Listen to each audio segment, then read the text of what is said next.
जलसिंचनाचे 40 प्रकल्प पूर्ण करण्यासाठी निधीला मान्यता. जलसिंचन प्रकल्प आणि कॅनॉल वर्षभरामध्ये पूर्ण करणार असल्याची मुख्यमंत्री देवेंद्र फडणवीस यांची माहिती. मार्च महिन्यामध्ये पुणे म्हाडाच्या वतीने 3000 घरांसाठी सोडत काढण्यात येणार. पुणे म्हाडा मंडळाचे सभापती शिवाजीराव आढळावर पाटलांची माहिती. सुनेत्रा पवारांनी स्वीकारला उपमुख्यमंत्री पदाचा पदभार. त्यानंतर सुनेत्रा पवारांनी केलं विधानभवनातल्या छत्रपती शिवाजी महाराजांच्या पुतळ्याला अभिवादन. राजकारणात काही होऊ शकतं. नांदेडचे खासदार रवींद्र चव्हाणांच्या भाजप प्रवेशाच्या चर्चांवर खासदार अशोक चव्हाणांची प्रतिक्रिया. भिवंडीमध्ये भाजपकडनं महापौर पदासाठी नारायण चौधरींच्या नावाची घोषणा. मात्र चौधरींच्या नावाची घोषणा होताच महापौर निवडणुकीपूर्वी भाजपमध्ये नाराजी नाट्य. सुमित पाटील समर्थक नाराज असल्याची सूत्रांची माहिती. रामदास आठवलेंनी घेतली शरद पवारांची भेट. शरद पवारांची प्रकृती उत्तम असल्याची आठवलेंची माहिती. तर दोन्ही राष्ट्रवादी एकत्र याव्या ही आपली वैयक्तिक इच्छा असल्याचं आठवलेंचं वक्तव्य. मुंबई अहमदाबाद बुलेट ट्रेन प्रकल्पामध्ये मोठा भ्रष्टाचार झाल्याचा आरोप. खोटे दस्तावेज मूल्यांकन करून माजी केंद्रीय राज्यमंत्री कपिल पाटलांनी कोट्यावधींचा भ्रष्टाचार केला. खासदार सुरेश म्हात्रेंचा आरोप. यवतमाळ जिल्ह्यामध्ये प्रस्तावित शेतकरी कर्ज निवारण योजनेसंदर्भात माहिती संकलनाचं काम सुरू.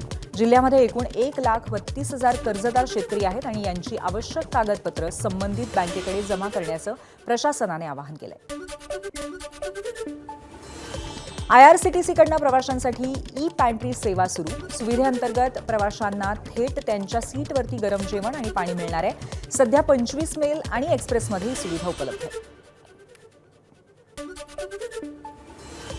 बँकांमधील रोख व्यवहार, घर गाडीची खरेदी आणि हॉटेलमधील बिलांसाठी पॅन कार्ड अनिवार्य करण्याची मर्यादा वाढवली. 1 एप्रिलपासून लागू होणाऱ्या नवा आयकर नियमानुसार नियम लागू असतील.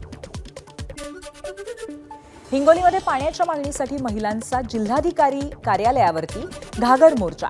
केंद्र शासनाच्या जलजीवन मिशन योजनेअंतर्गत सिरसम गावामध्ये पाणी मिळावं, मोर्चेकरी महिलांची मागणी. मुंबई नागपूर समृद्धी महामार्गावरती शहापूर तालुक्यातील खुटघर टोल प्लाझाजवळ कारला भीषण आग. प्रवासी वेळीच बाहेर पडले, मोठी दुर्घटना टळली. यवतमाळच्या उमरखेडमध्ये शक्तीपीठ महामार्गाला विरोध. 2च एकर शेत तेही गेलं तर जगायचं कसं, असा सवाल विचारत मोजणीसाठी आलेल्या अधिकाऱ्यांसमोरच शेतकऱ्यांनी विषप्राशन केलं. तिसऱ्या आठवड्यात पोहोचलेल्या बॉर्डर 2ची बॉक्स ऑफिसवरती 341 कोटी 47 लाख रुपयांची कमाई. तिसऱ्या आठवड्यातील शनिवार आणि रविवारी ही बॉर्डर 2 चित्रपटाचा दबदबा. आमिर खान प्रोडक्शनचा लाहोर 1947 हा चित्रपट 13 ऑगस्टला प्रदर्शित होणार आहे. सनी देओल, शबाना आझमी, प्रीती झिंटा आणि करण देओल यांच्या या चित्रपटात प्रमुख भूमिका असतील आणि चित्रपटानिमित्त सनी देओल, दिग्दर्शक राजकुमार संतोष आणि आमिर खान पहिल्यांदाच एकत्र.